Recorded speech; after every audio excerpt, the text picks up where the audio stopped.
continues to progress technologically, I swear by Allah, faster than its growth in technology, it is retrogressing morally and spiritually.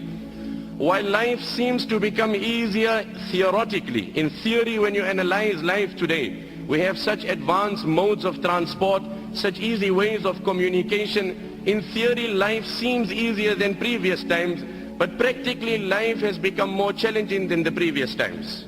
Tension, depression and frustration has, wallah, become the order of the day. Happiness, joy and prosperity is something of the past. The very fears that haunt the mind of every individual, that are ever lurking. I must never become poor. I must never be diagnosed of cancer.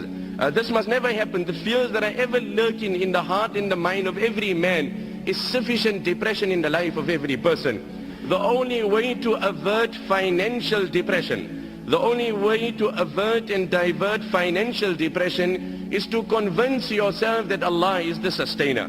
When you've convinced yourself that Allah is the sustainer, now the fluctuation in the currency, the fake predictions of the economists, the competitors in the market will not make a difference to you. So this is the modern day poverty. That in the midst of affluence there is no joy. In the midst of comfort and luxury there is absolutely no joy. Nabi alayhi salam then said in the riwayat of Ibn Hibban, إِنَّمَا الْغِنَى غِنَى الْقَلْبِ وَمَنْ كَانَ الْغِنَى فِي قَلْبِهِ فَلَا يَضُرُّهُ مَا لَقِيَ مِنَ الدُّنْيَا. No, Abu Zar, wealth in essence is the contentment of heart. And no Niagara Falls and no Victoria Falls can give you that contentment that is divine from Allah. وَمَنْ كَانَ الْغِنَى فِي قَلْبِهِ, the one who has contentment in his heart, فَلَا يَضُرُّهُ مَا لَقِيَ مِنَ الدُّنْيَا, then no amount of calamities and tragedies will harm this man, will depress this man. Nothing in this world will depress this man. Like they say, money can buy a house but not a home. Money can buy you a bed but not sleep.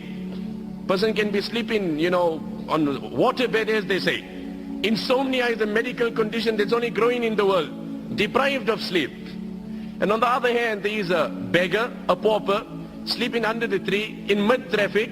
The people are driving, people are busy, engaged, and he's enjoying the divine sleep of Allah in the shade that Allah has provided.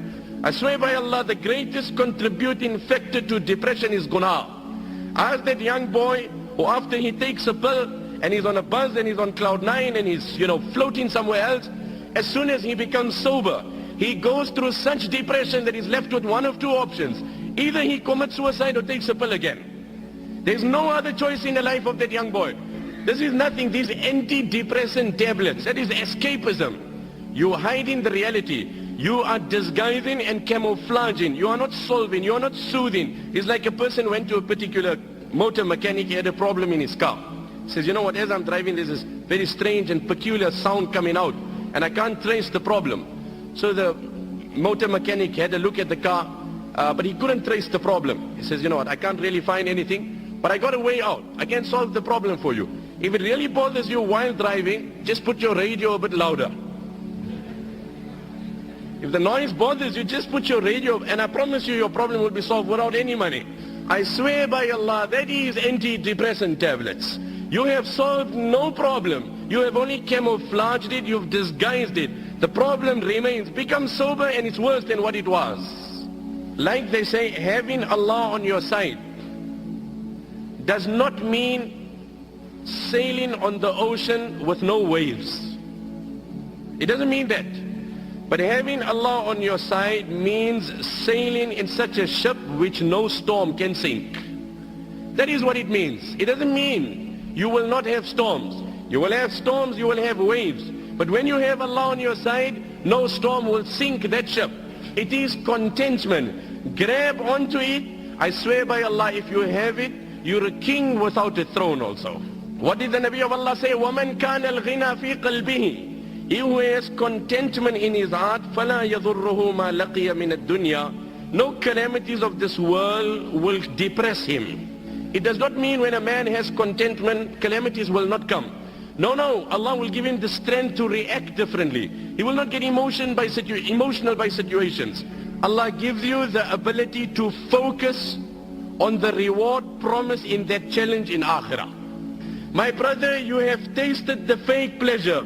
You've seen how it has deceived you. I call you in this gathering and I invite you and I implore you. I introduce you to divine pleasure. I introduce you to spiritual pleasure. Wallah, there is such pleasure in salah. A time may Allah favor you with it, one and all. that moment comes in your life, Allah's qasam, where you will go in sajda.